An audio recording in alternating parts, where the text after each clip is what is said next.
Doctor ortho Ayurvedic oil और capsule, अब दर्द भी घुटने टेकेगा। मुख्यमंत्री आवासीय कार्यालय में संवाद, पार्टी कार्यकर्ताओं से सीएम ने किया संवाद, संगठनात्मक विषयों पर सीएम ने की चर्चा।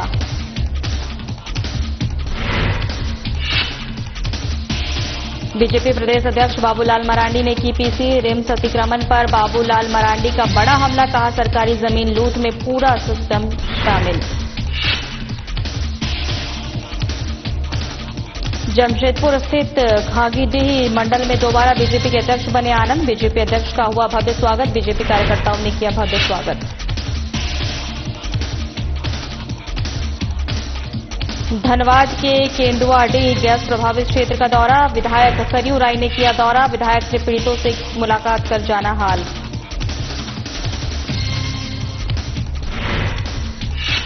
धनबाद न्यायालय में उपस्थित हुए विधायक, कहा दूसरे पर आरोप लगाने वाले खुद भ्रष्टाचार में लिप्त, सरकार और जिला प्रशासन पर बोला तीखा हमला।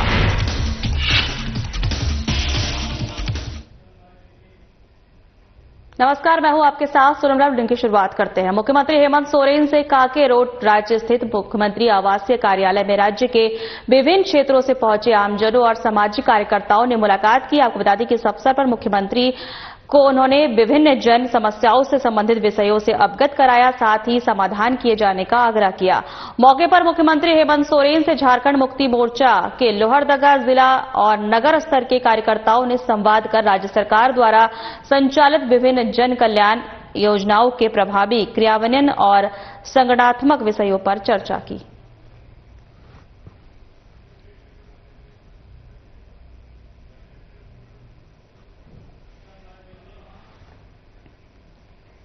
रांची के रिम्स परिसर में अतिक्रमण को लेकर झारखंड की राजनीति गर्मा गई है। भारतीय जनता पार्टी के प्रदेश अध्यक्ष और नेता प्रतिपक्ष बाबूलाल मरांडी ने राज्य सरकार पर गंभीर आरोप लगाए हैं। बीजेपी प्रदेश कार्यालय में आयोजित प्रेस कॉन्फ्रेंस में बाबूलाल मरांडी ने कहा कि रिम्स परिसर से अतिक्रमण हटाने के झारखंड हाईकोर्ट के आदेश का बीजेपी स्वागत करती है, लेकिन इस पूरे मामले में राज्य सरकार के तंत्र पर बड़े सवाल खड़े हो रहे हैं। मरांडी ने आरोप लगाया है कि सरकारी जमीन की लूट में प्रशासनिक तंत्र पूरी तरह शामिल है। उन्होंने कहा कि रिम्स की जमीन पर बहुमंजिला फ्लैट कैसे बना, इसकी जवाबदेही तय होना चाहिए। नेता प्रतिपक्ष ने रांची के पूर्व डीसी छवि रंजन का जिक्र करते हुए कहा कि पहले भी जमीन घोटाले सामने आ चुके हैं, इसके बावजूद रजिस्ट्रेशन, नक्शा पास और फ्लैट बिक्री कैसे हुई, ये बड़ा सवाल है। मरांडी ने नगर निगम, अंचल कार्यालय और रेरा की भूमिका पर भी सवाल उठाए। उन्होंने कहा कि जब फ्लैट खरीदने के लिए रेरा में रजिस्ट्रेशन अनिवार्य है तो खरीदारों को सही जानकारी क्यों नहीं दी गई। बीजेपी प्रदेश अध्यक्ष ने इस पूरे मामले को बर्दाश्त के बाहर बताया और इसे संगठित घोटाला करार दिया है। बीजेपी का साफ कहना है कि सरकारी जमीन की बिक्री कोई छोटी गड़बड़ी नहीं बल्कि एक बड़ा मामला घोटाला है और इसकी जिम्मेदारी तय होना जरूरी है। करने की कोशिश की, ये जो रेरा में उनको रजिस्ट्रेशन कराना ही कराना होता है। अब ये आश्चर्य होता है, भाई आप जरा सोचिए, जमीन को, रिम्स की जमीन है, कैसे और किस आधार पर, किसने बेचा और किसके आधार पर उस जमीन की रजिस्ट्री हुई। मैंने ये कहा कि भाई ये कोई छोटा मोटा मामला नहीं, बहुत बड़ी गड़बड़ी है और इसीलिए इसके लिए कौन जिम्मेदार है, कौन जिम्मेवार होंगे, इसके लिए हमने कुछ मांग रखे हैं। 2-3 मांगे हमने रखा है। एक तो हमने रखा है कि इस पूरे प्रकरण में शामिल संबंधित रजिस्ट्रार, अंचल अधिकारी, रांची नगर निगम के पदाधिकारी और साथ ही के जो रेरा के जो पदाधिकारी हैं, इन सबों को बिना सोचे समझे, बिना स्पष्टीकरण किए राज्य के मुख्यमंत्री सरकार इन लोगों को निलंबित करना चाहिए। आज मैंने अखबार में पढ़ा, सवेरे सवेरे उठे तो मैंने देखा कि भाई एक बड़ा अपार्टमेंट है, उसको हथौड़ी से लोग तोड़ रहे हैं। हमने समझने की कोशिश की, कि साहब आखिर किसी व्यक्ति ने, कोई बिल्डर, कोई भी होंगे, अब तो पता नहीं है कि कौन बिल्डर है उसमें से, और उनके नाम से जमीन रजिस्ट्री होता है। आखिर जो रजिस्ट्रार है वो कैसे रजिस्ट्री किया, और सरकार ने ये काम कर रही है, बड़ी अच्छी काम कर रही है, हम उसका स्वागत करते हैं। और झारखंड हाईकोर्ट को भी इसमें हम बधाई देना चाहूंगा और उनके निर्णयों का भी मैं स्वागत करना चाहता हूं, क्योंकि झारखंड में इसी प्रकार से सरकार की विभिन्न संस्थानों की जहां जमीनें होती हैं उसको सरकार तंत्र में जो बैठे हुए लोग हैं सब मिलकर जमीनों को लूट रहे हैं।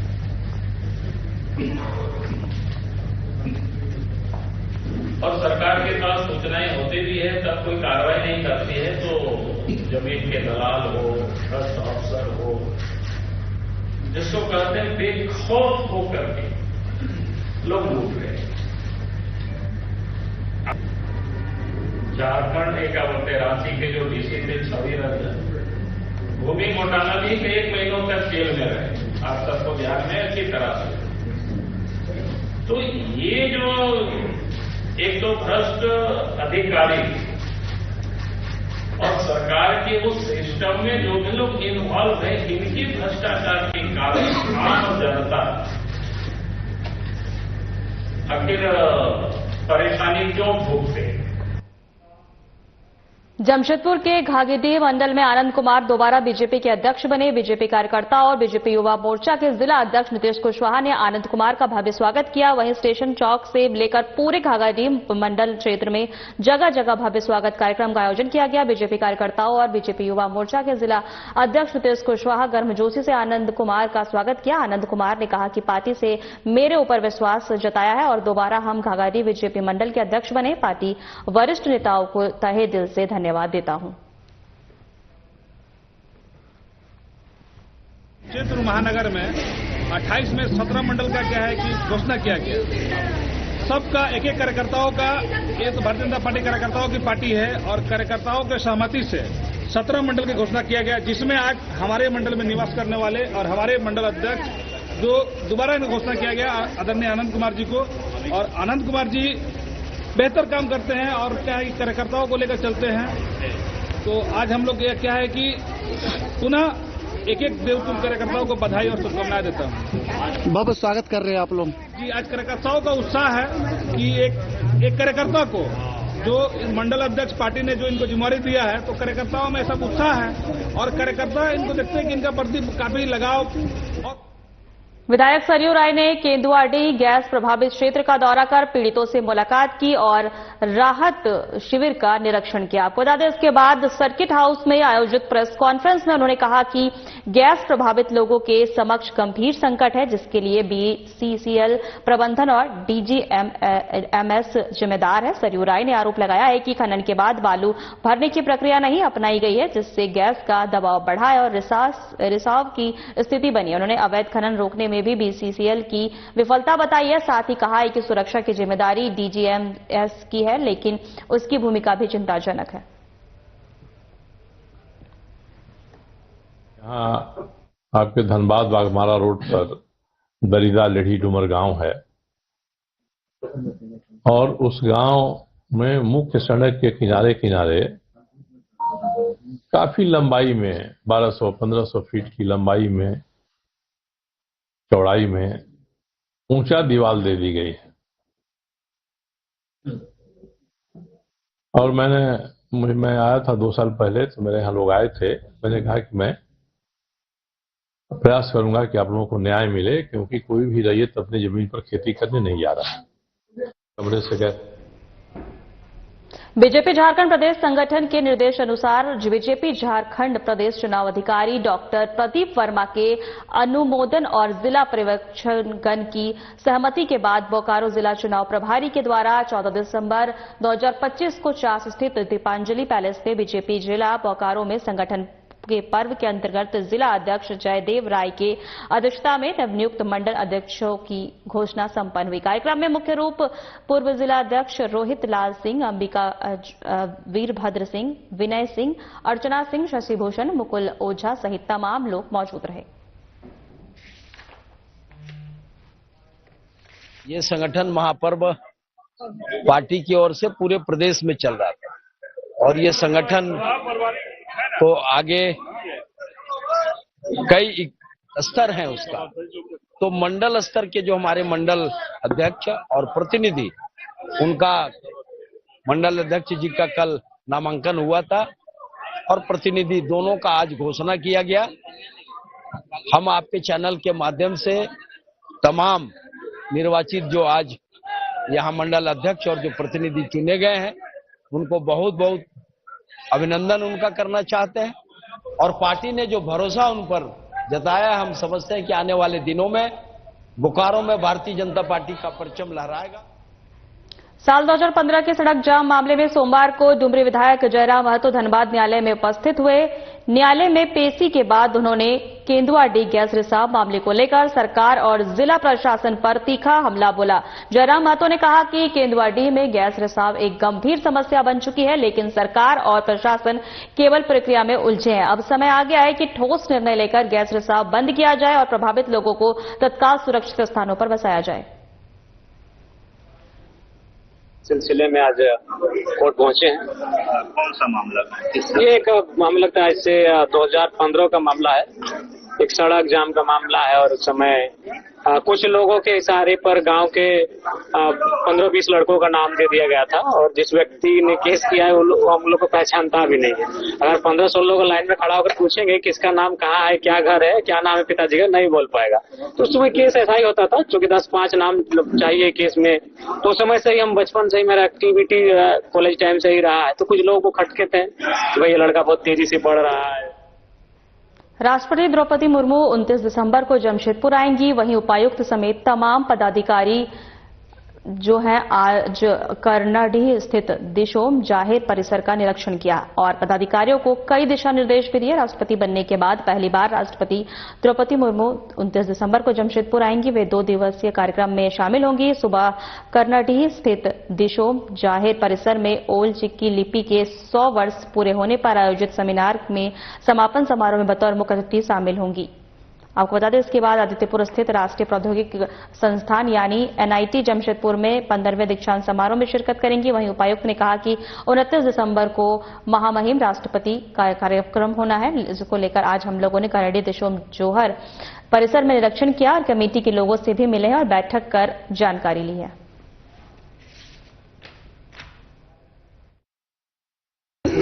यहाँ पे माननीय राष्ट्रपति महोदया का संभावित कार्यक्रम है जो ओलचिकी का 100th सेंटिनरी एनिवर्सरी ईयर है उसको लेकर, तो यहाँ पे all India Santhali writers association के जो मेंबर्स हैं उनके साथ हम लोग विमर्श कर रहे हैं कि किस प्रकार से जो संभावित कार्यक्रम है उसको सक्सेसफुल बनाया जाए। सबसे पहले तो हम लोग 22 तारीख से हम लोग इसको प्रारंभ कर रहे हैं, जो संथाली भाषा दिवस है। पूरा भारतवर्ष में जहाँ पर हम लोग का मेजोरिटी है, जहाँ पर हमारे ब्रांचेज हैं और साथ ही साथ जहाँ पर हम लोग का जो ओलचिकी अध्ययन केंद्र जो चल रहा है, स्टडी सेंटर चल रहा है, वहाँ पर कार्यक्रम होगा 22 तारीख। राष्ट्रपति द्रौपदी मुर्मू आगामी 29 दिसंबर को आदित्यपुर स्थित राष्ट्रीय प्रौद्योगिकी संस्थान एनआईटी जमशेदपुर को 15वें दीक्षांत समारोह के मुख्य अतिथि के रूप में शिरकत करेंगी। राष्ट्रपति के इस प्रस्तावित दौरे को लेकर जिला प्रशासन पूरी तरह से अलर्ट मोड में है। सुरक्षा, यातायात प्रबंधन, साफ सफाई और अन्य सभी आवश्यक व्यवस्थाओं की लगातार समीक्षा की जा रही है ताकि कोई कमी न रहे। इसी क्रम में उपायुक्त नीतीश कुमार सिंह और एसपी मुकेश लुनायत सहित तमाम वरीय प्रशासनिक पदाधिकारी ने सोमवार को एनआईटी परिसर का सघन निरीक्षण किया है। उन्होंने कार्यक्रम स्थल की तैयारियों का जायजा लिया और संस्थान प्रबंधन और संबंधित अधिकारियों को जरूरी दिशा निर्देश दिए हैं। माननीय राष्ट्रपति महोदया की आगामी 29 दिसंबर को एनआईटी जमशेदपुर में आगमन कार्यक्रम के उपलक्ष्य पर आज जिला प्रशासन और पुलिस के द्वारा आवश्यक तैयारियों हेतु संपूर्ण रूट लाइन, कार्यक्रम स्थल, सभा स्थल एवं सुरक्षा संबंधी और विधि व्यवस्था संधारण संबंधी सभी पहलुओं पर एक निरीक्षण किया गया और सभी संबंधित को आवश्यक दिशा निर्देश दिया गया। बल तैनाती को लेकर सर बाहर से भी फोर्स मंगाए जा रहे हैं? हाँ, डेफिनेटली इसमें हम लोगों ने अनुमंडल पुलिस पदाधिकारी को निर्देशित किया गया है कि रूट लाइन, सभा स्थल और बाकी सभी जगहों पे जहाँ पे भी फोर्स और मजिस्ट्रेट का डेपुटेशन किया जाना है, किस पंक्ति के कितने बल की आवश्यकता है उसका एक आकलन करें, उस आकलन के आधार पर बल के लिए रिक्वेजिशन किया जाए। फिलहाल वक्त तो चला है छोटे से ब्रेक का।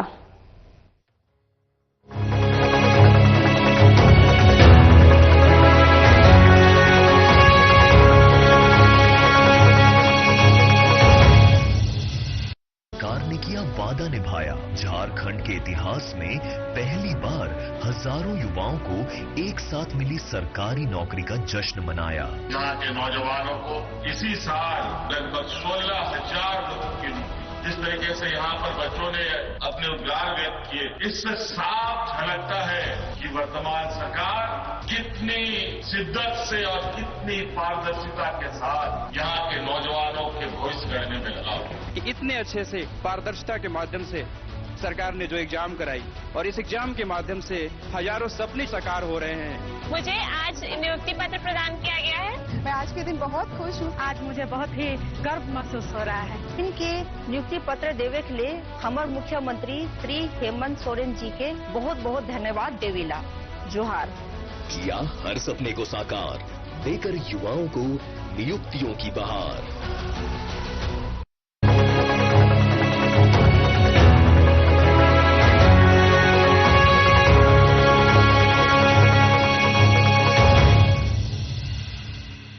ब्रेक के बाद आपका स्वागत है। खबरों में आगे बढ़ते हैं। मानिकपुर में धान अधिप्रति केंद्र का उद्घाटन विधायक सुरेश पासवान और संबंधित पदाधिकारी डीएसओ के माध्यम से संयुक्त रूप से किया गया। उद्घाटन अवसर पर विधायक ने कहा कि इस केंद्र के शुरू होने से क्षेत्र बिचौलियों से राहत मिलेगी। डीएसओ ने धान अधिप्रति केंद्र की कार्यप्रणाली की जानकारी देते हुए बताया कि सरकार द्वारा निर्धारित मानकों के अनुसार किसानों से धान की खरीद की जाएगी। उन्होंने किसानों से अपील किया कि वे आवश्यक कागजात के साथ केंद्र पर आकर धान बिक्री का लाभ उठाएं। इस अवसर पर स्थानीय जनप्रतिनिधि, प्रशासन और ग्रामीण बड़ी संख्या में मौजूद रहे। मानिकपुर पंचायत में लैंप्स का उद्घाटन किया गया है, जो कि देवघर जिला के लिए बहुत बड़ी उपलब्धि है। और हमारे देवघर जिला में 42 लैंप्स का चयन इस बार किया गया है। पिछले बार की तुलना में 12 टैक्स बढ़ा है और इस बार किसानों को एक मुश्त राशि दिया जाएगा। हम लोग का प्रयास रहेगा कि एक सप्ताह के अंदर जिनका भी धान क्रय किया जा रहा है लैंप्स में, उनका अविलंब होगा। खाद्य सुरक्षा विभाग ने शहर में मिलावटी और अस्वच्छ खाद्य पदार्थों की बिक्री पर रोक लगाने के उद्देश्य दिए हैं। सख्त कार्रवाई शुरू कर दी है। आपको बता दें, इसी कड़ी में सोमवार को हीरापुर हटिया क्षेत्र में मीट दुकानों का अचौक निरीक्षण किया गया है, जहां नियमों का उल्लंघन पाए जाने पर कई दुकानदारों को नोटिस जारी किए गए हैं। खाद्य सुरक्षा पदाधिकारी राजा कुमार ने अपनी टीम के साथ नगर के हीरापुर हटिया में स्थित मुर्गा, मछली और मीट की दुकानों की गहन जांच की है। इस दौरान दुकानदारों में साफ सफाई, मीट के भंडारण की व्यवस्था और खाद्य लाइसेंस की जांच की गई है। जांच में पाया गया है कि कुछ दुकानदारों बिना वैध लाइसेंस के मीट की बिक्री कर रहे थे, जबकि कई दुकानों पर खुले में मीट रखा गया था, जो खाद्य सुरक्षा मानकों का सीधा उल्लंघन है। उपायुक्त धनबाद के निर्देश अनुसार आज हम लोग यहाँ पर हीरापुर हटिया में जो मांस मछली का दुकान है, यहाँ पर औचक निरीक्षण के लिए आए हुए हैं। यहाँ पर पूर्व पार्षद ने यहाँ पर कंप्लेन दिया था, यहाँ पर जो फूड सेफ्टी स्टैंडर्ड्स एक्ट का अनुपालन नहीं किया जा रहा है यहाँ दुकानदारों के द्वारा। तो इस संदर्भ में हम लोग आज यहाँ पर औचक निरीक्षण कर रहे हैं। और फिलहाल वक्त तो चला है छोटे से ब्रेक का।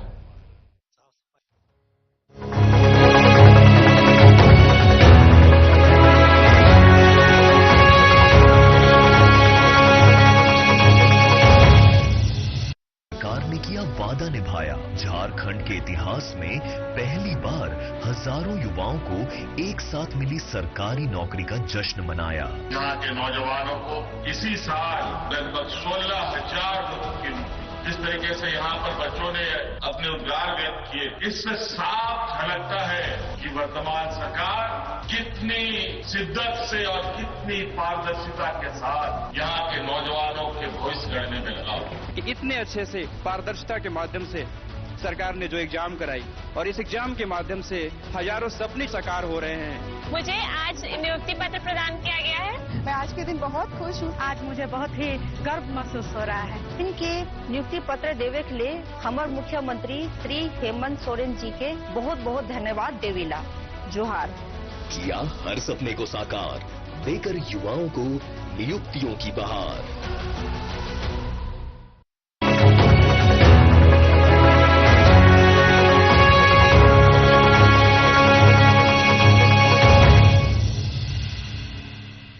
ब्रेक के बाद आपका स्वागत है। खबरों में आगे बढ़ते हैं। धनबाद में वरीय पुलिस अधीक्षक प्रभात कुमार के निर्देश पर सोमवार को धनबाद शहर के विभिन्न व्यस्त एवं संवेदनशील इलाकों में सिटी हाउस की टीम द्वारा फ्लैग मार्च निकाला गया। फ्लैग मार्च का नेतृत्व पुलिस उपाध्यक्ष सीसीआर सुमित कुमार ने किया। इस दौरान पुलिस ने शहर में सक्रिय अपराधियों और असामाजिक तत्वों को स्पष्ट संदेश दिया कि कानून व्यवस्था से किसी भी तरह की समझौता बर्दाश्त नहीं किया जाएगा।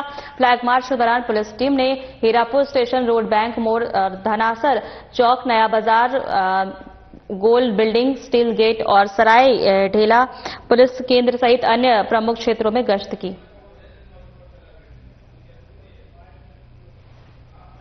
का जो है अपना इवनिंग पेट्रोलिंग अभी चल रहा है और जितना भी अड्डाबाजी का जगह है उसको हम लोग अभी उस पर रेड कर रहे हैं और कोई भी असामाजिक तो जो भी मिलेगा उसको हम लोग कार्रवाई करेंगे। जिले में कहाँ पे ये धनबाद का पूरा टाउनशिप जो है उसको हम लोग कवर कर रहे हैं। धनबाद हजारीबाग प्रमंडलीय आयुक्त पवन कुमार पहुंचे। हजारीबाग प्रमंडलीय आयुक्त के अध्यक्षता में कलेक्टर सभागार में राजस्व कार्यशाला का आयोजन किया गया। कार्यशाला में डीसी आदित्य रंजन, उप विकास आयुक्त सादात अनवर, अपर समाहर्त विनोद कुमार, निदेशक डीआरडी राजीव रंजन जो है शामिल हुए। आपको बता दें कि अचल अधिकारी सभी जो है मौजूद रहे। इस अवसर पर आयुक्त ने कार्य के दौरान आने वाली चुनौतियों को सफलतापूर्वक संपन्न करने के तरीकों से भी अवगत कराया।